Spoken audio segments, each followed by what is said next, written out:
कृष्णा। आज के इस वीडियो में आप जानने वाले हैं कि कार्तिक पूर्णिमा का जो लोग स्नान दीपदान दे रहे थे उनको तुलसी माता की विदाई कैसे करनी है। तुलसी माता की विदाई बहुत ही विधिवत करना चाहिए, क्योंकि पूरे साल हम उनको दीपदान देते हैं, तो उनकी विदाई भी हमें पूरे विधि विधान के साथ करना चाहिए। तुलसी माता के विदाई में हमें क्या चीज़ें उनको अर्पित करना चाहिए, क्या चीज़ें दान करना चाहिए, किस चीज़ का भोग लगाना चाहिए, कैसे उनका कोछा भरना चाहिए और कैसी उनकी विदाई करनी चाहिए। जो विवाहित महिलाएं हैं उनके लिए, और जो कन्या हैं जो जिनकी शादी नहीं हुई है उनको भी किस तरीके से करना चाहिए जिससे उनका आगे का भविष्य बहुत मंगलमय हो। सारी चीज़ें आपको इस वीडियो में देखने को और सुनने को मिलने वाली है, इसलिए वीडियो को ज़रा भी स्किप मत कीजिएगा, पूरा का पूरा वीडियो ज़रूर देखिएगा। वीडियो बहुत ही जानकारीफुल है। चैनल को तुरंत सब्सक्राइब कर लें जिससे कि आगे आने वाले जो भी त्यौहार हैं, कथाएं हैं, आपको समय से पहले मिल सकें।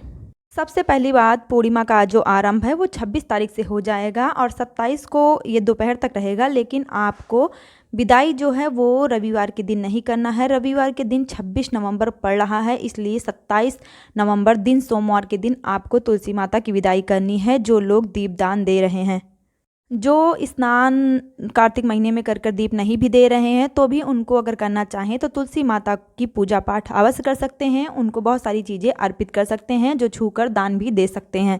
ऐसा करने से आधा फल उन लोगों को भी ज़रूर मिलता है जो केवल तुलसी माता की विदाई करते हैं लेकिन दीपदान नहीं किए हैं, फिर भी पूर्णिमा के दिन विधिवत पूजा करते हैं, कथा सुनते हैं, आरती करते हैं और चालीसा पढ़ते हैं। उन लोगों को भी आधा पुण्य अवश्य मिलता है। तो चलिए स्टेप बाय स्टेप मैं इस वीडियो में बताने वाली हूँ, आप ज़रूर सुनिएगा। तुलसी माता की विदाई आपको सोमवार के दिन करना है। सोमवार को भी पूर्णिमा है।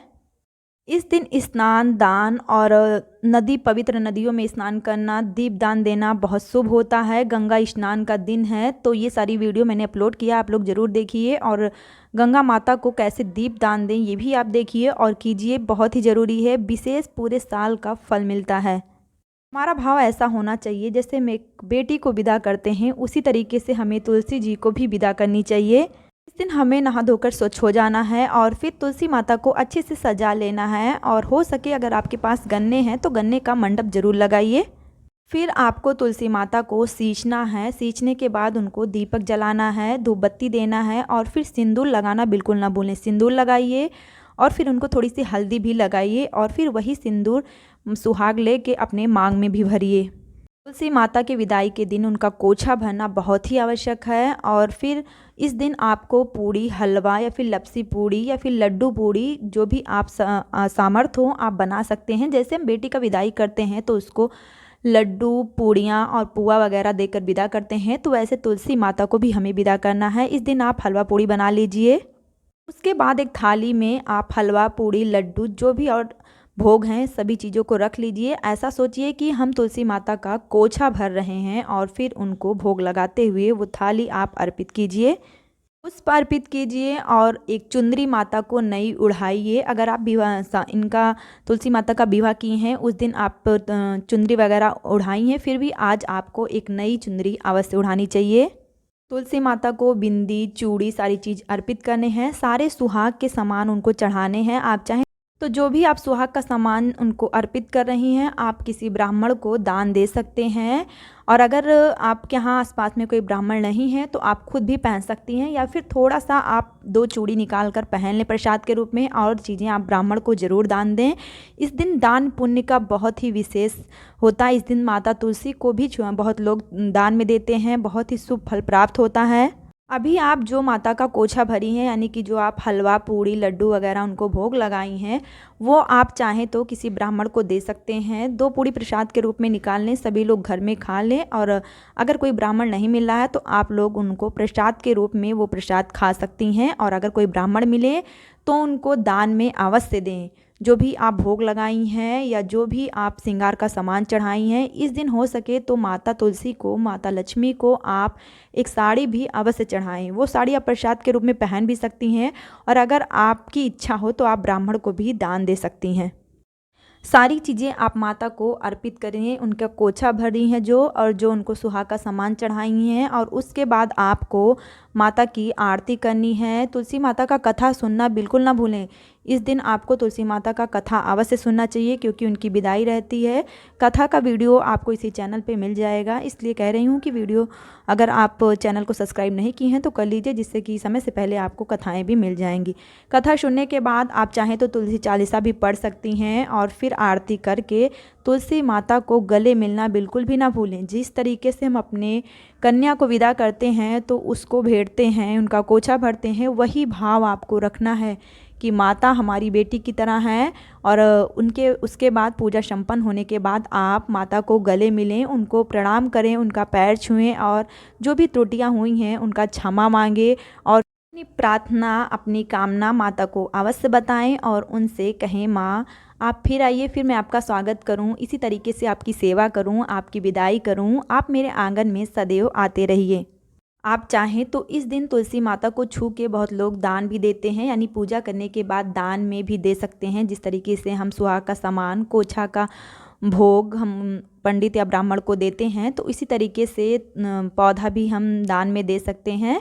बहुत ही शुभ फल होता है। और अगर आप ना चाहें तो फिर कोई बात नहीं, आप अपने घर में रख के डेली की तरह इनकी पूजा करें, इनको जल दें। अगर आप हलवा पूड़ी बना पाती हैं तो अच्छी बात है, और अगर आप हलवा पूड़ी नहीं बना पाती हैं तो लड्डू, बतासे, मीठा भोग अवश्य रखें। साथ में आप फल भी रख सकते हैं। जहां आप पूजा कर रही हैं बहुत अच्छे से रंगोली वगैरह भी बनाइए, पूरी सजावट कीजिए। कार्तिक मास की पूर्णिमा बहुत बड़ी पूर्णिमा होती है। इस दिन स्नान, दीप दान का बहुत ही विशेष फल मिलता है। बहुत सारे लोग किसी कारणवश से अगर दीपक पूरे महीने नहीं जला सकते हैं तो उनको भी तुलसी माता की पूजा अवश्य करना चाहिए विधि विधान के साथ। अगर आप पूरे साल का दीपदान का फल पाना चाहते हैं तो इस दिन आपको 365 बाती का दीपक अवश्य जलाना चाहिए। एक साथ 365 बाती रख लीजिए और जला सकते हैं। ऐसा करने से पूरे साल का आपको दीपदान का विशेष फल मिलता है। जो लोग किसी भी कारणवश से अगर दीपदान कर रहे हैं, पीरियड में हो गए हैं और इस दिन आप विदाई नहीं कर पा रहे हैं तो अपने जगह पे किसी दूसरे से करवा सकते हैं और वहाँ पे बैठ के मानसिक रूप से आप मन ही मन में माता से प्रार्थना कीजिए। ऐसा भाव रखिए कि हम माता को सब कुछ अर्पित कर रहे हैं और उनकी विदाई कर रहे हैं, और फिर अपने मन ही मन में क्षमा मांगिए और फिर प्रार्थना कीजिए। ऐसा करने से भी आपका कार्तिक मास का दीपदान संपूर्ण होता है। इस दिन सभी को, जो लोग दीपदान करते हैं, जो नहीं भी करते हैं, सभी को अगर अगल बगल में कहीं भी पवित्र नदी है तो स्नान अवश्य करना चाहिए वहाँ पे जाके, और उसके बाद गंगा नदी में आपको दीपदान अवश्य देना चाहिए।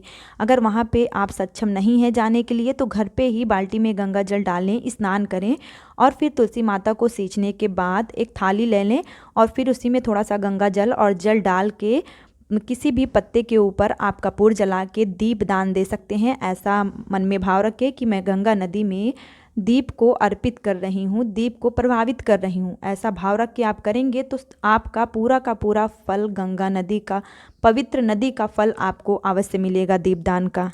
पूर्णिमा व्रत की कथा, सत्यनारायण भगवान की कथा इस दिन अवश्य सुननी चाहिए। और बहुत लोग उपवास रखते हैं, उनको सत्यनारायण भगवान की कथा अवश्य सुननी चाहिए।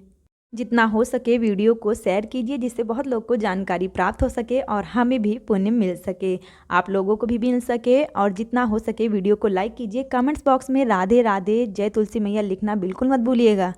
मिलेंगे फिर नेक्स्ट वीडियो में, तब तक के लिए राधे राधे, जय माता दी।